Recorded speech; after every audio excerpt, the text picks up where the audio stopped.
What's up, people? It's your boy wHY. I'm back, and this is another episode of Mobile Home Markets, man. Today, I'm bringing y'all a glimpse, man, just to start on how did I start my mobile home investing journey, and we're just gonna take it all the way back from the beginning. Right now, I got up on my screen, man, is what I call is a business branch. And at the beginning of that branch, it's a why. And you got to really think of that why. Why do I want to start this business? Why is this business needed? And what is the purpose? So I'm just going to give y'all a little bit of information about myself, man. Just try to take it back and, let y'all know who I am and my reasoning for everything. So let's go back. I'm trying to make this as quick as possible, man. So, just gonna give y'all a little background about myself. So, I think my journey, man. I was younger, and all my peers, they used to, go in the house and watch Martin and Fresh Prince, and my thing was Bob Vila, This Old House. Oh yeah, I loved it, man. And I would just watch episode after episode after episode, and just to see that, man, it always kind of amazed me. And I mean, that's what I spent most of my young life doing, just watching home improvement shows and just learning how to build houses, how to repair things, and what I mean. So that was kind of my early love, man, and what kind of really made me fall in love with it a little bit more was, man, my grandma, she had a real old house, man, and one time the pipes had burst in the bathroom, and it was piss and feces going down to the basement, and was nobody else there like to do anything, so I had to go down there into the basement myself, and I took out one of the basement windows, and it's like shit and piss like almost about an inch or two, you know what I mean? Like everywhere. I just took a shovel, man, and put some plastic bags over my shoes, man. And I mean, this was a lot of old stuff down there, stuff that was down there when my mama was young. And I mean, I just got to tossing like everything. They had a trash can set up outside, one of the big dumpsters and stuff. So I just, man, started slanging stuff out the window, man, just taking the shovel and I'm putting the shit in bags and stuff, and I mean tying it up and throwing it out the window, man. I did all this, by myself, man. And when I got done, kind of throw buckets of water on the floor, man, and kind of took a push broom and push some of that stuff up, man, and clean it, man, for the smell wouldn't stick around and still be down there. So that was one thing, I kind of did, man. I really felt good about it. And and then I actually helped paint my grandma's kitchen and stuff. And man, just I went up to her after I was done, man, and she seen the kitchen. She wasn't able to ever really go downstairs and see the basement, but she could probably just imagine, what I had done down there. So I mean, and the smile, the smile on her face when I got done is like nothing other. I don't think I had anybody really look at me that way ever before in my life, and probably not since then. But it was truly amazing. She's like, Marcus, grab my pocketbook. I'm like, grab your pocketbook. She went in her pocketbook and gave me like $67, but it really wasn't about the money, man. Because it was just to see that smile on her face, and man, that changed my life, and I dreaded to see that in other people. So that kind of started my journey on doing certain things. And I think I was a little bit younger.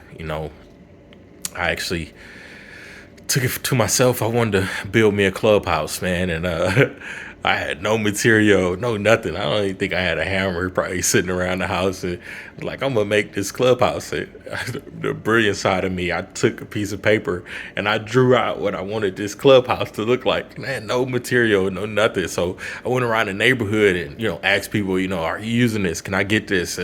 You know what I mean? Just like different things. And I went in a lot of stuff I found in my grandma garage, and just some people just gave me stuff, man. And I kind of put it together, and the amazing part about it, man, it actually came out the way it looked on the picture that I drew.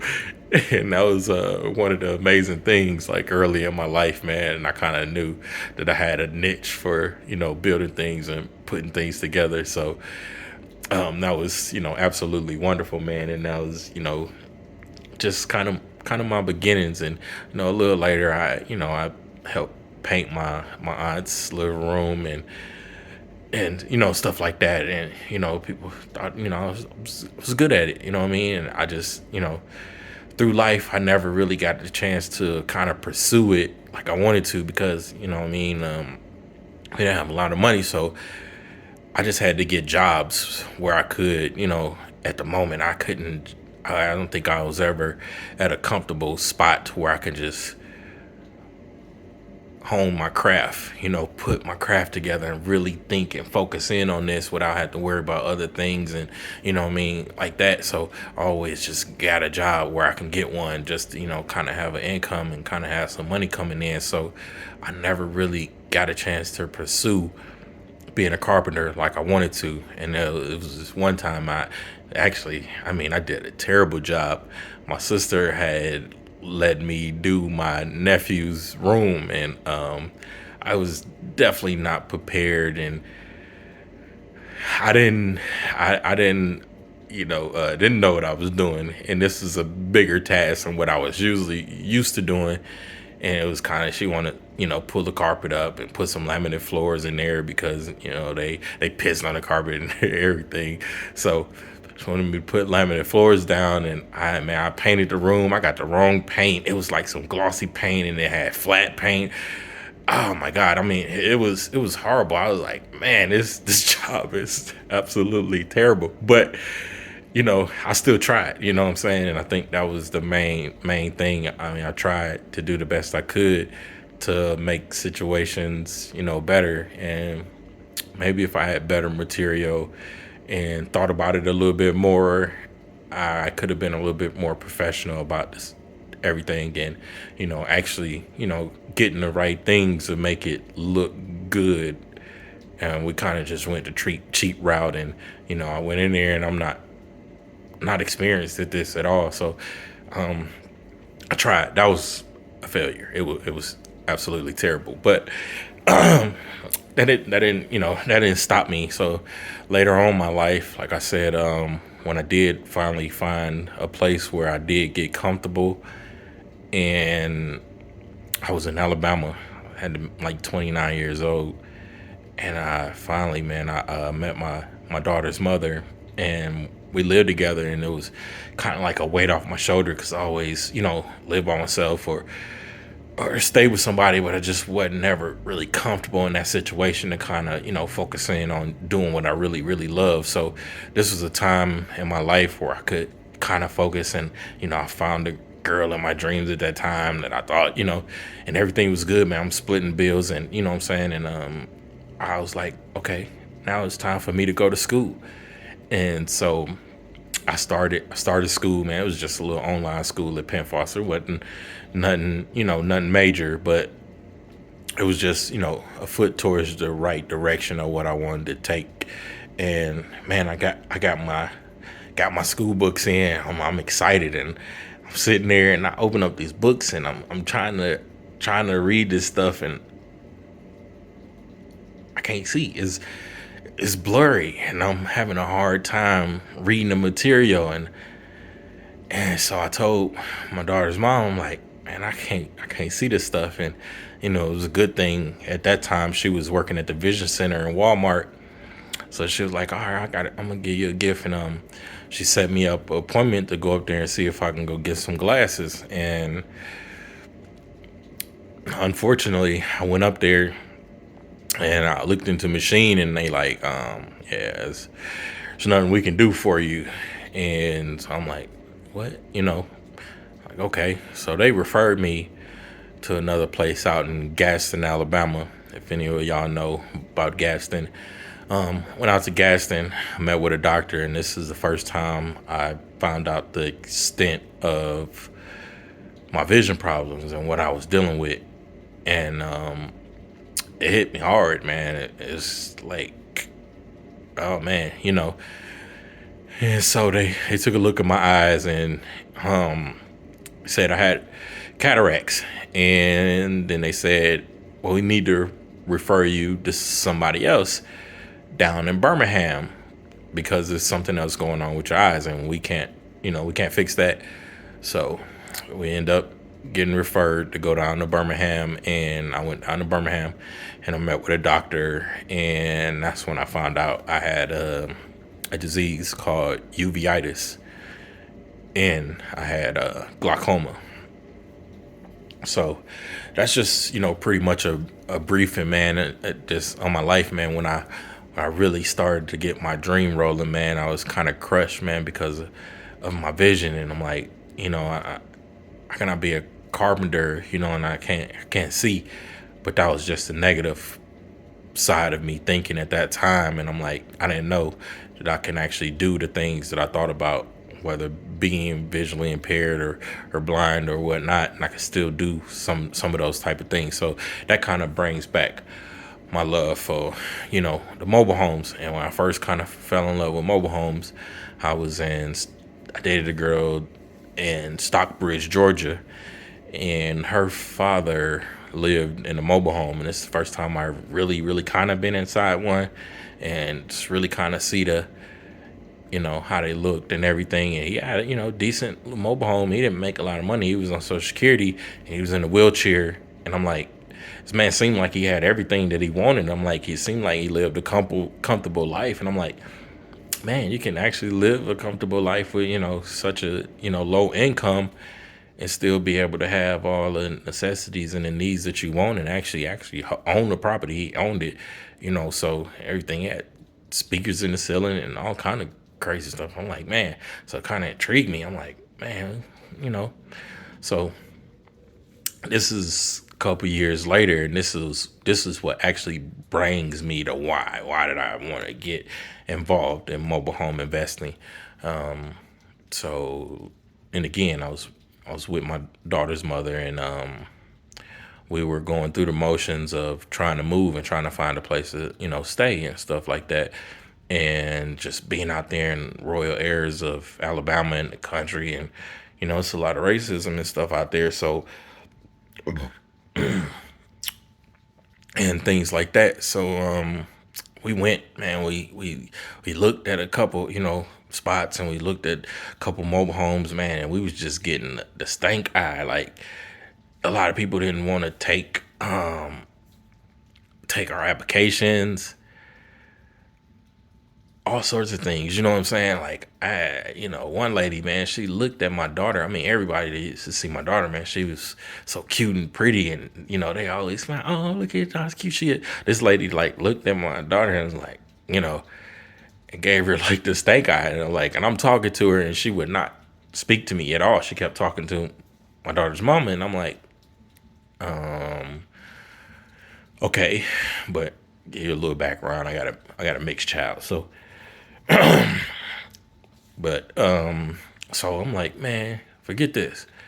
I want to own my own stuff, man, and I don't want nobody to ever have to go through that again. So that was kind of what kind of started my journey. So I started to get interested in it, and then when I started going to see more, and I'm like, I can actually do the work in these, man. It's not as hard as a stick built home or single family stick built home or nothing like that. I mean, these it's pretty simple, you know what I mean? Not real simple, but it's something I feel like I can do with the vision that I have now. You know what I mean? I have different stages of how my vision was better and worse and all that good stuff. But so my dream was back alive, you know what I mean? And I've been ecstatic about it ever since, man. And I just love being a part of just wanting to do good things, man, and having somebody where they can have an affordable place to live and, build up and, just start from there. So I'm just pretty much, man, I'm taking y'all and just trying to show y'all, man, just the branch, man, how it all started, man, the branch of business. And that's that first part of that branch before you get anything started, man. You just got to come up with that why. Why do I want to do this? What can I change by doing this? So I started, doing my research and started learning, and I came across a lot of wonderful people that's out here doing the mobile home investing and stuff like that. And man, I learned a lot from each and every one of them. And you know, and basically, this is not a channel. I'm not going to try to sell you no course, and I can refer you to somebody that got wonderful courses, you know what I mean? And if that's the route you want to take. But my thing in this channel is basically trying to change the narrative of mobile homes and not have people look at them as, pieces of junk or, what I mean, have, disdain on them. So I think it's a great investment. And I think every teenager that's about to go to college should own one starting out. I think that's how they should start. Excuse me. I think that's how they should start, man. When they go into college, I think a couple years while they're in college, they can have this as actual asset. And when you graduate college, you can either keep it and save up your money, or sell it and have you enough for a down payment to go buy your house, and and start off like that, man, so you can just at least have an asset. And you don't want to come straight out of college and go buy a 2,800 square foot home and be double in debt, debt on top of debt. And I just really don't believe that, man. I think that if the narrative was changed, man, and people really got to see how amazing some of these mobile home manufactured homes are, I mean, it's a great investment, man. So I mean, that's my thrive, man. Just really out here. I just want to change the narrative, and I want to get more people to really understand what mobile home investing is all about, wholesaling mobile homes, and later on I want to get into the realms of mobile home park investing or owning my own mobile home park. You know what I'm saying? That way I can give people that doesn't really have a chance, man, a chance at home ownership, that nobody's trying to help out and they're stepping over them on the sidewalk. And I want to be able to take them through those stages of getting their credit right and going into the mobile home parks and getting approved and getting a chance to find funding to buy these mobile homes and stuff like that. So I mean, it's a very affordable way, man, to get a lot of people off the street.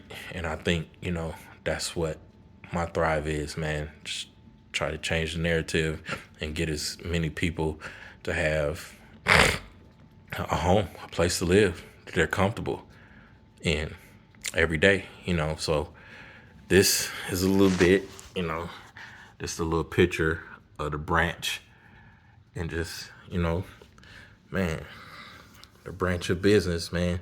It's your boy, man, Mobile Home Marcus. You ain't got to be great to start, but you got to start to be great. Peace, man. I love y'all. Make sure y'all go to my YouTube channel. Y'all subscribe, wHY TV. And I have my other one. I'm in the mode of trying to get back into that one. I don't know. I lost my information. It's been a while. So I'm trying to get back into that one. That one is Mobile Home Markets. And I try to put the links in there for both of them when I post this. So, man, make sure y'all check me out, man. I'm on my way up. Let's go.